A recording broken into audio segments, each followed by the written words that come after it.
Alright, kasama natin ating team owner ng Harms Hoops, ang kanilang playing coach na si Harms Sweet, aka Mr. Longbang. Sir, grabe yung naging game ngayon. Naging consistent kayo, pero yung bandang huli, nagpakita ang gilas inyong kalaban.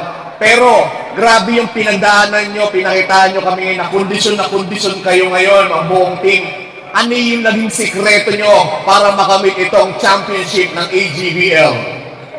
Siguro ano lang talaga, gutom lang kami talaga sa championship.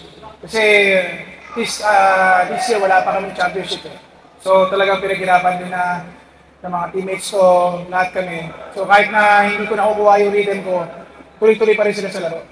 Kaya ginibigyan yung best nila. Ganun lang naman, adjustment lang naman kami. So ito sir, naging successful kayo this season. Maaabangan ba namin yan? Aasahan ba namin yan next season dito sa AGBL? Siyempre, kami, defend the crown. Again sir, sino yung mga gusto mong batiin at pasalamatan for winning the championship? Siguro yung mga teammates ko dito ngayon na naglaro.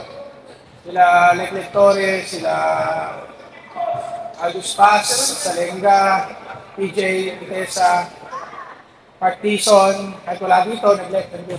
Hindi ko alam bakit. Pero, ayan, yung sa mga ibang teammates namin na naglaro. Congratulations.